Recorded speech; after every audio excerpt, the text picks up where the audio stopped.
good. So I'm Schnable.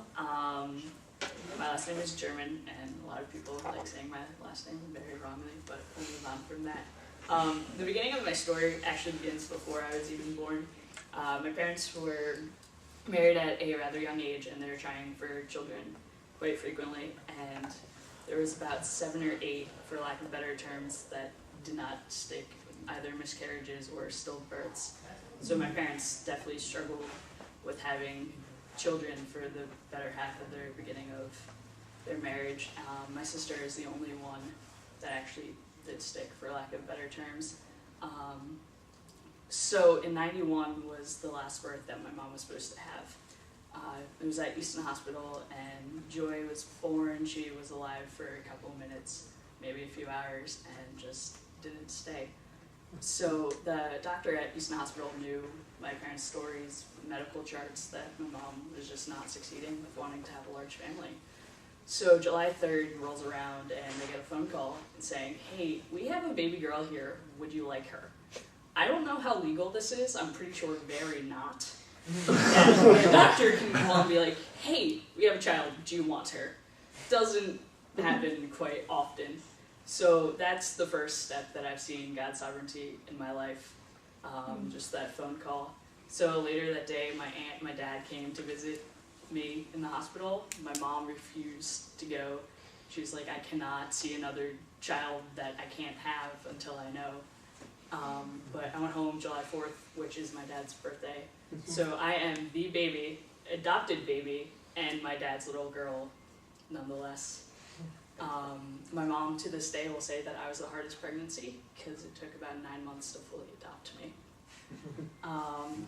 So I have 2 siblings. My sister is the only one that's stuck, and then my brother that's semi-adopted, but they're 13 years older than me, which is a very strange age gap.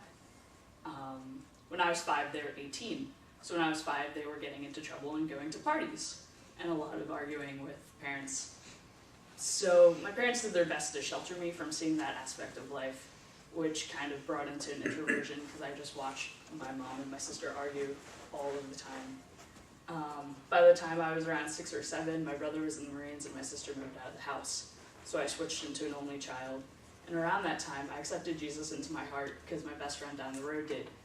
And it was just kind of, oh, fire insurance, it's not sure what I want to do with my life, but it seems like a good idea.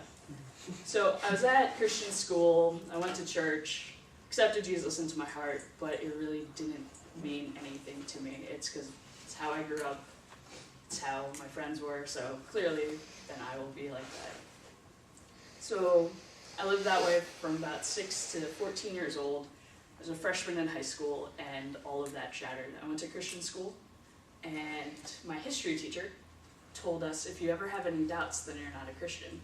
And he kept drilling that into us. And here I am, not having a foundation that I firmly built, doubting, thinking that I'm not a Christian, so I don't know what to do.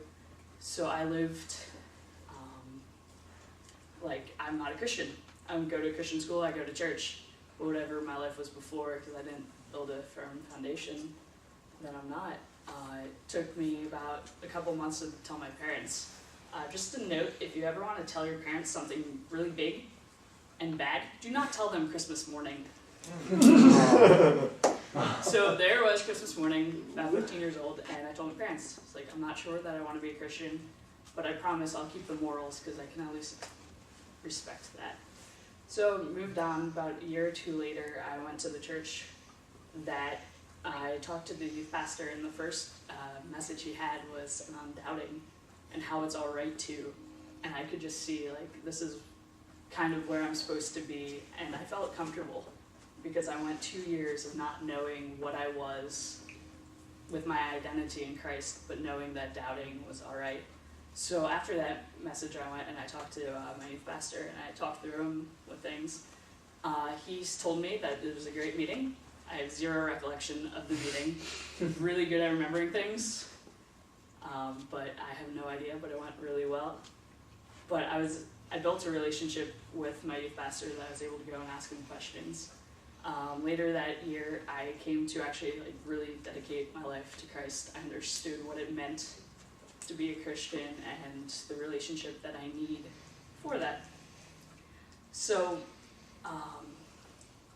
why I'm here for student ministry is I was the church kid that grew up and wasn't really sure of what I wanted, but I was quickly overlooked because I came from a good Christian home. So, one of the biggest things that I want for student ministry is, I know a lot of people have the heart for the inner city kids and those that don't come from the Christian home, but I love the kids that come from the Christian home, and there's the expectations of they have it all together because they're from there, and they quickly get overlooked. But one of my biggest loves for students are the ones that come from Christian homes, and I'm done.